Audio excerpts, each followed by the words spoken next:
menos envolverse en banderas, más leer la Constitución y cumplirla.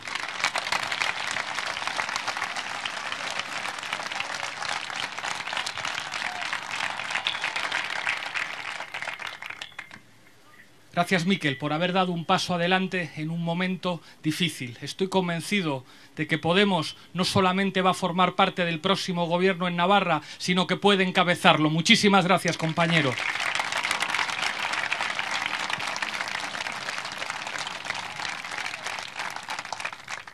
Gracias, Jone.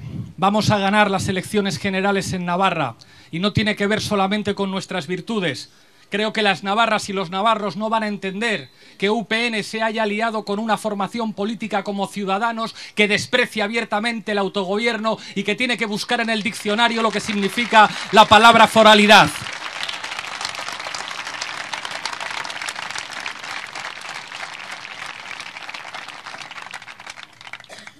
Gracias a Idoia. Gracias por llevar la dignidad con Ricardo al Senado y gracias por llevar esa dignidad a Europa. En estas elecciones también tenemos que hablar de lo que queremos construir de cara a Europa. Dijeron que las políticas de austeridad eran la solución y cada vez que se tienen que contrastar esas políticas con la realidad vemos que se equivocaban. Los que querían construir un modelo de Europa asociados a políticas que benefician a los grandes bancos no solamente han demostrado para quién trabajan, han demostrado ser inútiles a la hora de garantizar los principios que constituyen las democracias europeas.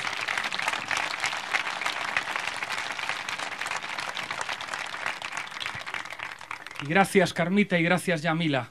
Para ser patriota no hace falta saber quién es Belén Esteban. Hay que saber que los sinvergüenzas que tienen cuentas en Suiza tienen que pagar impuestos aquí. Hay que saber que las multinacionales que hacen dinero en este país tienen que tratar con dignidad a sus trabajadores y trabajadoras y les tienen que pagar los impuestos aquí. Eso es lo que hace falta. Que ningún sinvergüenza con cuentas en Suiza se atreva a llamaros extranjeras nunca.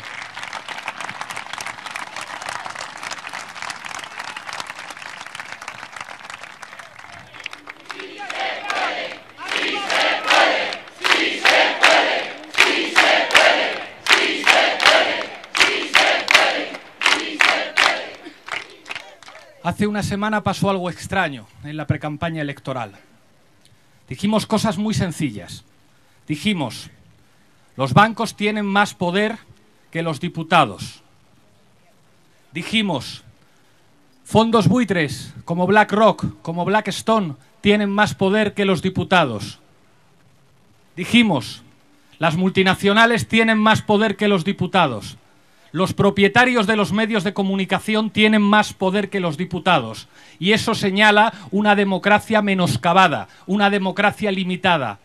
¿Por qué decir algo tan sencillo cambió la agenda de campaña? De repente se dejó de hablar de las paridas de Abascal, de la propuesta estúpida del día para conseguir provocar y que solo se hable de eso. ¿Sabéis por qué cambió la precampaña electoral? Porque lo que dijimos se diferenciaba de buena parte de las cosas que están diciendo el resto de partidos. Lo que dijimos es la puñetera verdad.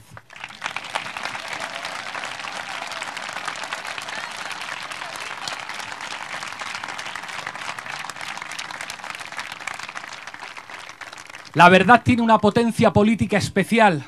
No funciona igual que las mentiras, porque lo que dijimos lo sabe todo el mundo. No revelamos nada que la gente no supiera. ¿O se piensan que la gente es idiota?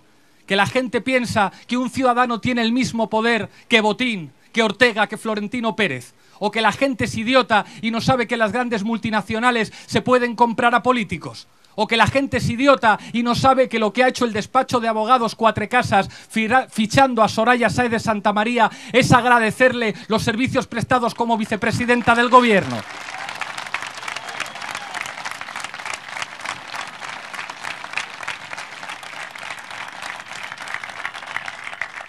Y la gente empezó a escuchar determinadas verdades y algunos se pusieron muy nerviosos. Y de repente esta misma semana sabemos algo que ya todo el mundo sabía, pero ahora lo cuenta la Audiencia Nacional.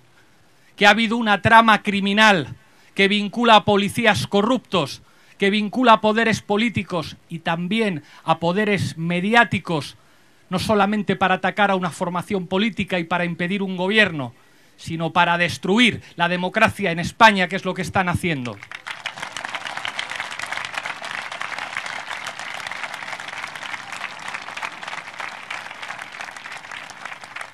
Hay que hacer varias preguntas.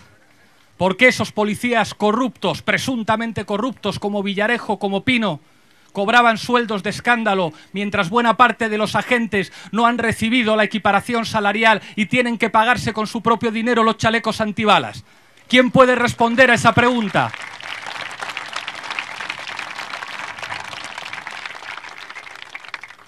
La gente lo sabe, la gente no es idiota. ¿Quién puede responder a la pregunta de quiénes eran los que daban las órdenes? Había un ministro dando las órdenes, había una vicepresidenta del gobierno dando las órdenes, había un presidente del gobierno dando las órdenes, o actuaban por su cuenta esos policías. ¿Se creen que la gente es idiota y que la gente no lo sabe? Y la tercera pata de esa trama criminal, la pata mediática, algunos de repente se han olvidado de decir los nombres propios y dicen ciertos medios, cierto periodista. ¿Acaso creen que la gente no sabe lo que significa Eduardo Inda y lo que significa OK Diario?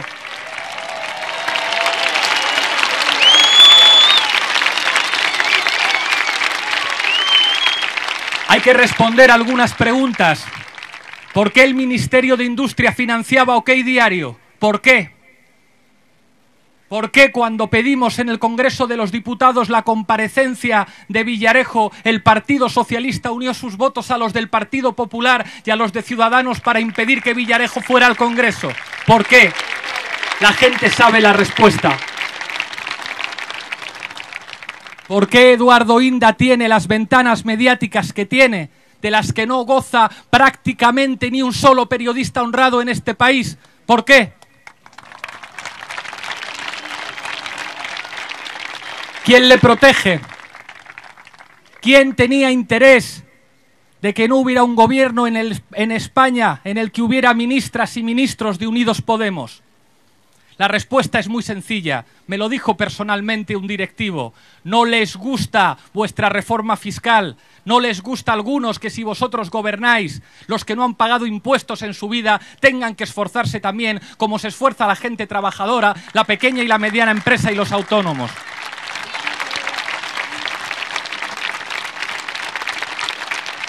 La gente sabe la verdad. Se han utilizado cloacas del Estado y cloacas mediáticas para impedir que estuviéramos en el gobierno. Y sospecho que eso se va a notar. Porque el día 28, la gente sencilla, la gente humilde, la gente que manda mucho menos que los propietarios de los medios de comunicación, que manda mucho menos que los dueños de las multinacionales, mucho menos que Blackstone, mucho menos que BlackRock, tiene un instrumento político pequeñito para escribir la historia, el voto, y ese voto puede servir para cambiar algunas cosas en este país.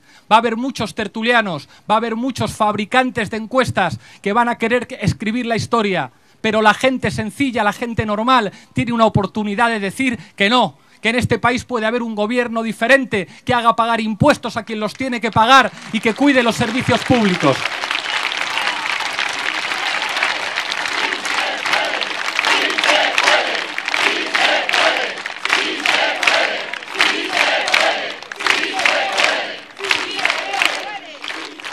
Quiero hablar de algo de lo que nadie habla en esta campaña. Y me pregunto por qué.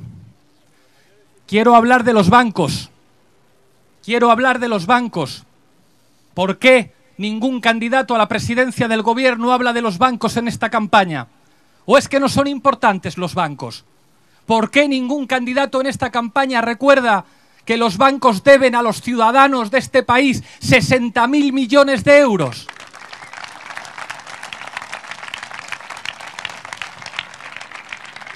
¿Por qué ningún candidato a la presidencia del gobierno recuerda que los bancos en este país deben 3.000 millones de euros en concepto de impuesto a las hipotecas a los ciudadanos de este país?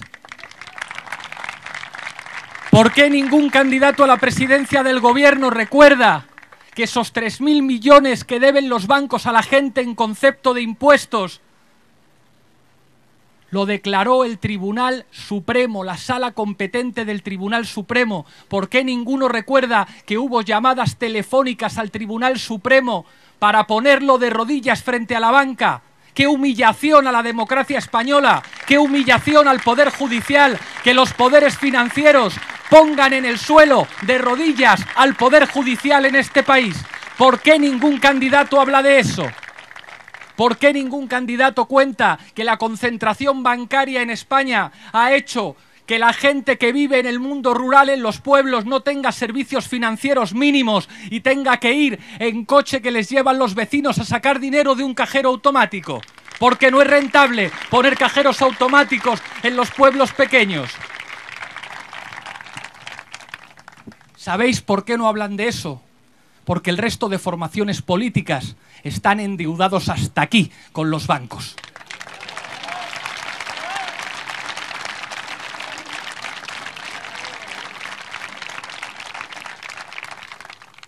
Nosotros no hemos decidido no pedir un solo euro a los bancos por una cuestión solamente de coherencia política o porque seamos mejor que nadie. Lo hemos hecho porque cuando lleguemos al gobierno queremos tener las manos libres para poder cumplir nuestro programa, porque queremos hablar en campaña electoral de bancos, porque no queremos consentir que ningún banquero descuelgue el teléfono para decirnos si podemos hablar de una cosa o podemos hablar de otra. Por eso.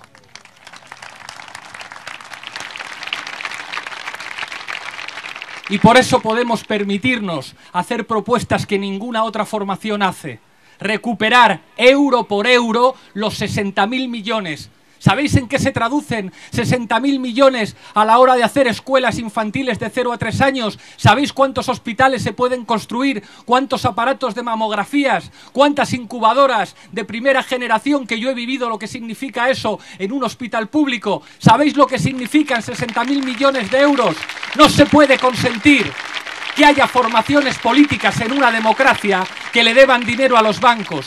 No se puede consentir que haya un poder judicial que se tenga que poner de rodillas frente a los bancos y por decir esto van a mover tierra y cielo para acabar con nosotros y van a utilizar todos los instrumentos que estén en sus manos. Pero hay un instrumento político que tiene todo el mundo el día 28, que es muy sencillo, que es muy modesto, que es muy simple: el voto, para decirles a los dueños de los bancos, a los dueños de los medios de comunicación, que todavía queda algo de democracia.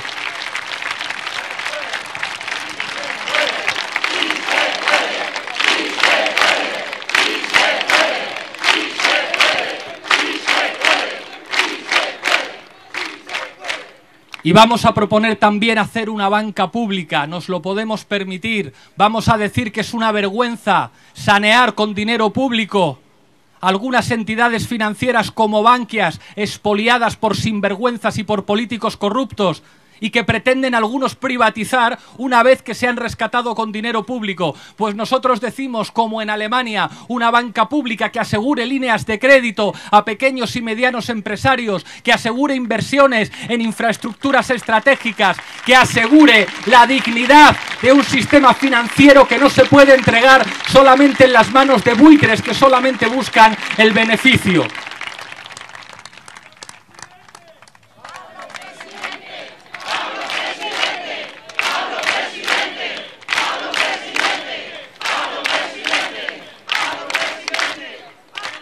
Hubo un momento vergonzoso en la relación de un gobierno con los bancos.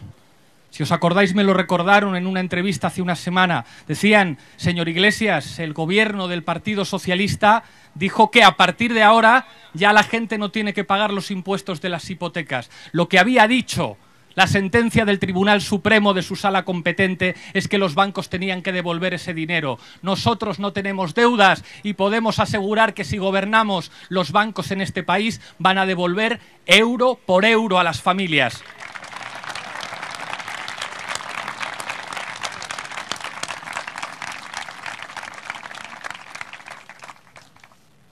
Decir la verdad sale caro y nosotros lo hemos vivido en nuestras propias carnes.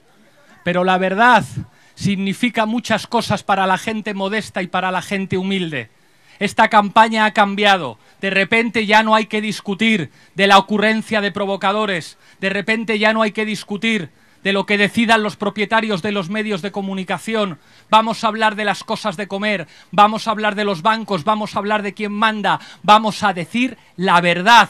Vamos a llenar las urnas el día 28 de verdades, de pequeñas verdades, de historias cotidianas, de gente que tiene dificultades para llegar a fin de mes, de gente que ha visto cómo sus hijos han tenido que emigrar, de gente que siente que la democracia no puede estar en manos de los poderes económicos. Demostrémosles que la verdad se puede abrir paso, demostrémosles que la dignidad de un pueblo no tiene tanto que ver con la bandera en la que se envuelve cada uno, sino con esas pequeñas dignidades cotidianas que les dicen a los de arriba que la democracia es repartir el poder entre los de abajo. ¡Claro que se puede!